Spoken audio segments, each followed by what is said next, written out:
Olá, tudo bem? Como vocês estão? Espero que estejam bem.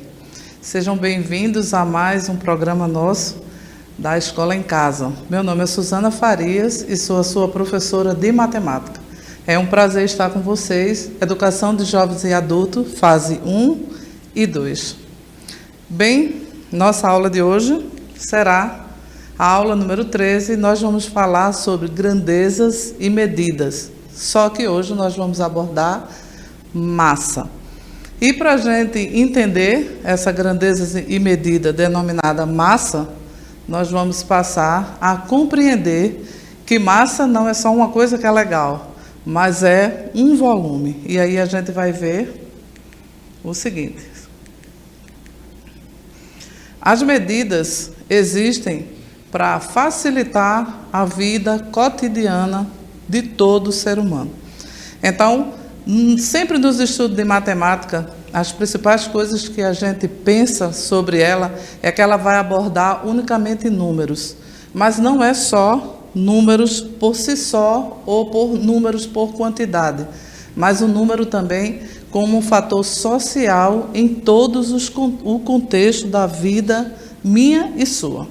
Então, a massa é uma unidade de medida que vai ajudar a gente a pesar os alimentos, pesar massa corporal.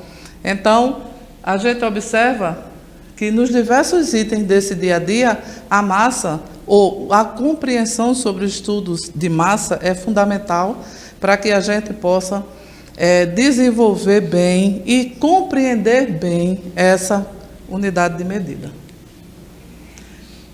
Quando vamos comprar nosso feijão, nosso arroz, a galinha, a carne, as verduras, as frutas, nós sempre vamos usar essa unidade de medida, que é a massa. E como a gente faz isso? Todos esses itens que eu falei, nós usamos e pesamos quando formos comprar. Então, compramos o feijão por quilo, as verduras por quilo, e isso é massa. Então, vamos lá, feijão, verduras, legumes, o nosso feijão do dia a dia, a carne, tudo isso nós utilizamos como medida a massa. E sem falar no ouro, que também compramos ouro por peso.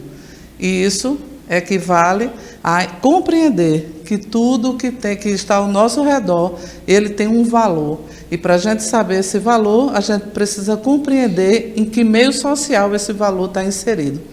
No caso dessas medidas denominadas massa, nós encontramos nesses itens aí que vocês estão vendo. Pronto. No mundo inteiro, que existe o sistema internacional, a massa que nós usamos, a denominação para essa massa sempre vai ser o quilo, o quilograma.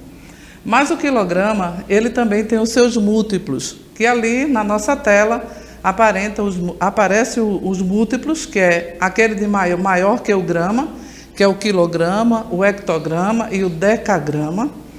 Os submúltiplos, que são os menores do que a grama, que é o decigrama, o centigrama e o miligrama.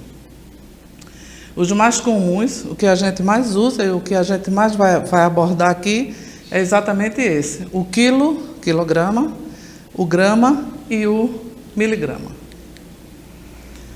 Pronto. Na maioria das vezes, a massa é medida em gramas, como a gente falou.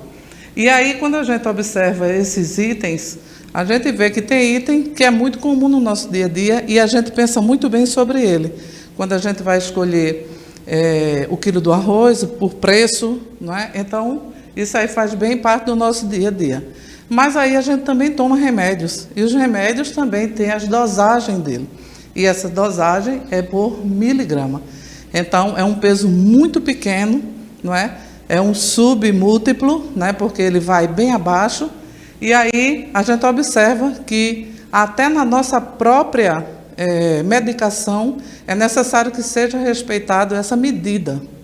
Então, não podemos tomar um remédio acima daquele que o médico receitou, ou a miligrama, acima ou abaixo daquele que o médico receitou. Porque se você toma um remédio com 1 miligrama muito abaixo, você pode não ficar bom. E se você toma com alta dosagem, você pode vir a óbito exatamente pela alta dosagem.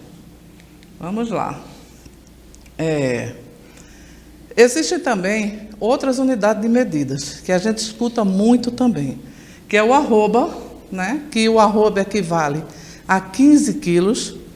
Nós temos também o quilate, que é a medida que é usada para pesar ouro, e 1 quilate equivale a 0,2 grama, e a tonelada, que é igual a 1.000 quilos. Vamos lá. Essa conversão aí, nós colocamos ali ao centro o grama e colocamos à direita dele os múltiplos e à esquerda os submúltiplos. E ali a gente tem o quilo, o hectograma e o decagrama como múltiplos, como eu falei anteriormente. E à esquerda nós temos o decagrama, o centigrama e o miligrama como submúltiplos. Para a gente efetuar essa conversão e compreender, observe que naquela tabela ali, nós, para os múltiplos, que são os maiores, nós sempre multiplicamos por 10. E se for o submúltiplo, nós dividimos. Nós já estudamos aqui em matemática e a gente aprendeu lá no comecinho de nossas aulas que a multiplicação é a operação inversa da divisão. E é aí onde a gente, naquela compreensão daquelas aulas, a gente vê o quanto é importante agora a gente compreender também essa unidade de medida. O múltiplo é multiplicado e o submúltiplo é dividido. Vamos lá. Vamos recapitular. As medidas são utilizadas a depender do que está sendo trabalhado. Como, por exemplo, a gente tem arroba. Esse termo arroba é usado muito na agropecuária. Quando alguém vai comprar um gado, por exemplo, vai comprar um boi, e aí ele é comprado utilizando arroba e não utilizando o quilo. Então, essa é uma outra medida, uma nomenclatura, que vai denominar que você está comprando agora um gado. Então, o gado é comprado por arroba. No caso do ouro, já é comprado por quilates. Então, 0,2 grama equivale a 1 quilate. Então, se você vai comprar uma aliança, um brinco, um anel, você vai usar o quilate.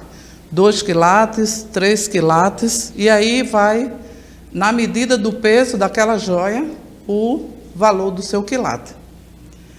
E a outra que a gente usa muito é a tonelada, que é também usada com pesagens muito altas, né? Por exemplo, um caminhão, quando ele abastece, geralmente, dependendo do que ele vai ter como para carregar, a tonelada. A gente não diz, o caminhão está carregado com 1 milhão de grama, 1 milhão de miligrama, mas aí a gente vai usar a tonelada. Então, 1 tonelada, 2 toneladas, meia tonelada, e aí a gente sabe que 1 tonelada equivale a 1.000 quilos.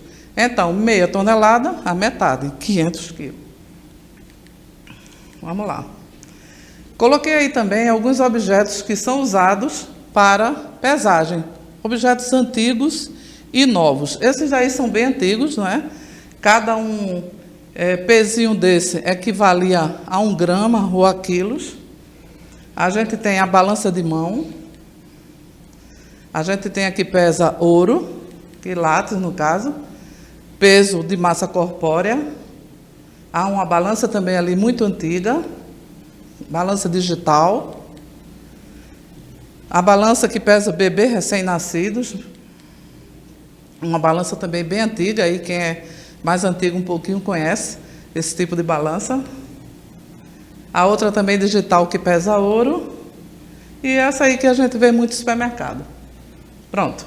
E aí, terminou nossa aula. E aí, mais uma vez, eu vou citar Paulo Freire para vocês, que diz o seguinte: se não posso estimular sonhos impossíveis, não devo negar o direito de sonhar com quem sonha. Paulo Freire. Te desejo boa sorte e muitos sonhos. Obrigada e até a próxima.